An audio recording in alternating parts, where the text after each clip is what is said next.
नमस्कार। आकाशवाणी जयपुर अजमेर से प्रस्तुत है प्रादेशिक समाचार।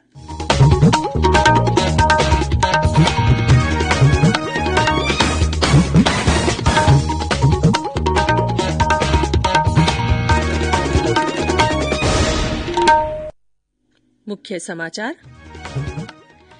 राज्य सरकार का 2 साल का कार्यकाल आज हो रहा है पूरा। मुख्यमंत्री ने कोरोना को देखते हुए सादगी से कार्यक्रम आयोजित करने के दिए निर्देश।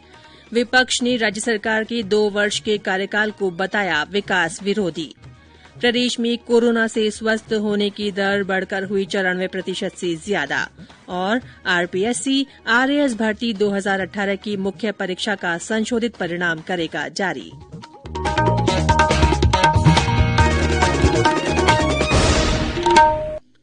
समाचारों के साथ मैं रितिका गुप्ता।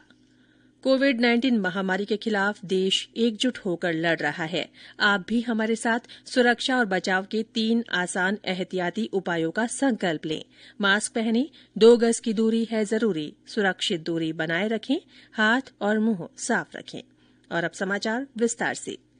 राज्य सरकार के कार्यकाल के 2 वर्ष आज पूरे हो रहे हैं। इस अवसर पर आयोजित होने वाले कार्यक्रम कोविड-19 महामारी को देखते हुए सादगी से मनाए जाएंगे।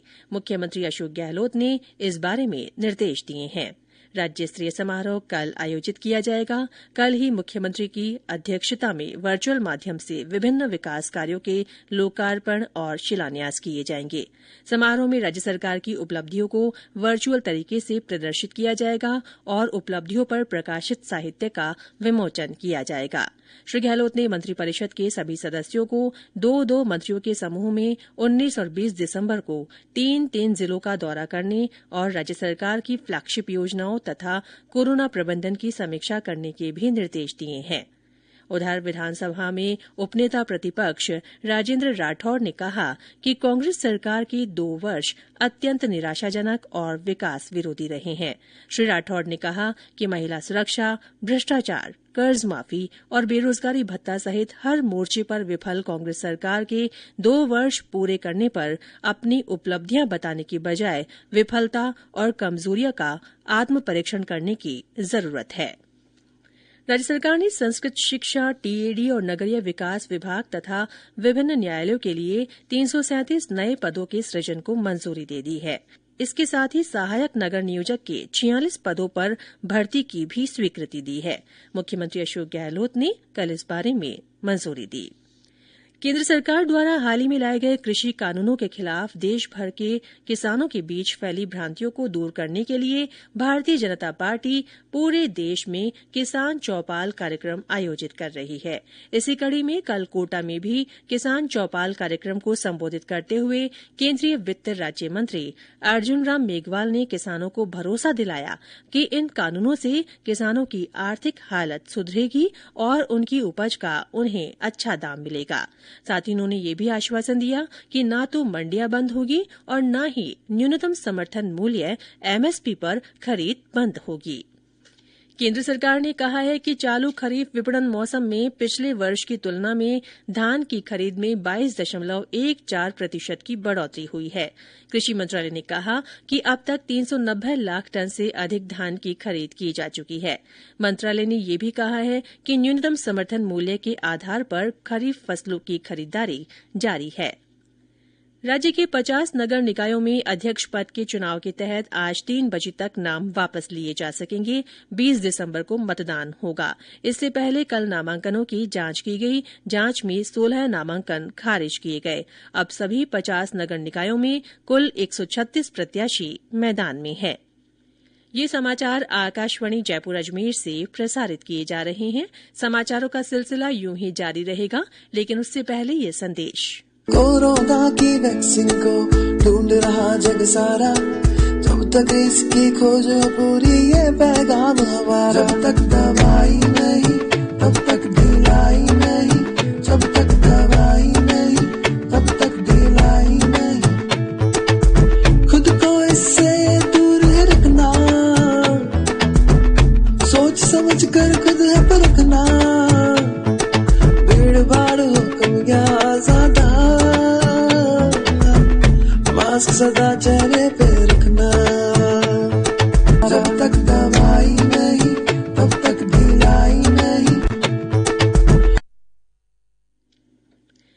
प्रादेशिक समाचारों में एक बार फिर से आपका स्वागत है। प्रदेश में कोरोना संक्रमण से स्वस्थ होने की दर 94.2% हो गई है। कल इस बीमारी से 2,237 रोगी ठीक हुए। राज्य में अब तक 2,77,743 लोग संक्रमण मुक्त हो चुके हैं।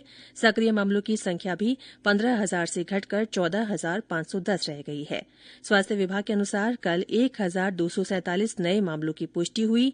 इनमें 303 मामले जयपुर जिले में, जोधपुर में 98, कोटा में 96, भीलवाड़ा में 67, डूंगरपुर और उदयपुर में 65, पाली में 61, अजमेर में 56, अलवर में 54, नागौर में 42, बाड़मेर में 32, टोंक में 30, राजसमंद, झुंझुनूं और चूरू में 26, सीकर में 25, सवाईमाधोपुर और जैसलमेर में 21, बूंदी में 19, बीकानेर में 18, चित्तौड़गढ़ में 17, सिरोही में 15, जालौर और भरतपुर में 13, हनुमानगढ़ में 12, झालावाड़ और बांसवाड़ा में 7, धौलपुर और बारां में 5 और श्रीगंगानगर तथा दौसा में एक व्यक्ति में संक्रमण की पुष्टि हुई है। कल इस बीमारी से 10 और लोगों की मृत्यु के साथ ही मृतकों का आंकड़ा बढ़कर 2,578 हो गया है। केंद्र सरकार की ओर से कोरोना जागरूकता लाने के लिए चलाए जा रहे जन आंदोलन से जुड़ते हुए आकाशवाणी के माध्यम से भारतीय बास्केटबॉल टीम के पूर्व कप्तान सत्य प्रकाश यादव ने एहतियाती उपाय बरतने को कहा है। नमस्कार, मैं सत्यप्रकाश यादव, भारतीय बास्केटबॉल टीम का भूतपूर्व कप्तान एवं कोच। इस कोरोना काल में आप सभी से एक निवेदन करने आया हूं। जब तक दवाई नहीं तब तक ढिलाई नहीं। 2 गज की दूरी, मास्क है जरूरी। जब भी घर से बाहर जाएं या वापस आए, अपने हाथ साबुन से धोएं। अपने को और अपने परिवार को, इस देश को कोरोना की लड़ाई में जीत के लिए सहयोग करें। धन्यवाद। जय हिंद। आकाशवाणी जयपुर के समाचार बुलेटिनों में चलाई जा रही विशेष श्रृंखला जनता का संदेश जनता के नाम के तहत सुनिए हमारे श्रोता का संदेश।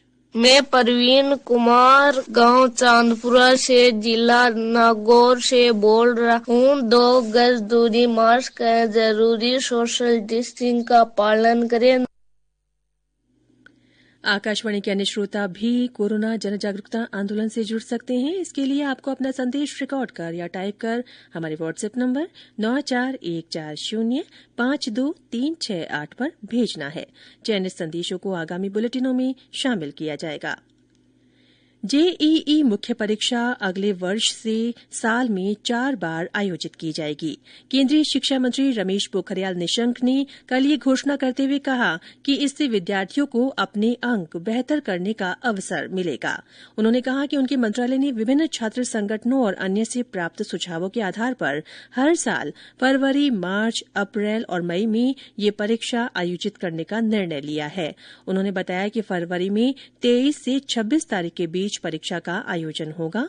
उन्होंने ये भी बताया कि विद्यार्थियों को 90 प्रश्नों में से किन्हीं 75 सवालों के जवाब देने होंगे, जबकि 15 वैकल्पिक प्रश्नों की नेगेटिव मार्किंग नहीं की जाएगी।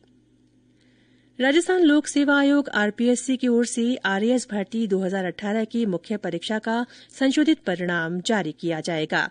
मुख्य परीक्षा में मंत्रालय कर्मचारी और भूतपूर्व सैनिक कोटे से अपात्र अभ्यर्थियों को उत्तीर्ण करने के मामले में आरपीएससी की ओर से हाईकोर्ट में ये जानकारी दी गई। इस पर अदालत ने इस संबंध में दायर याचिकाओं का निस्तारण कर दिया है।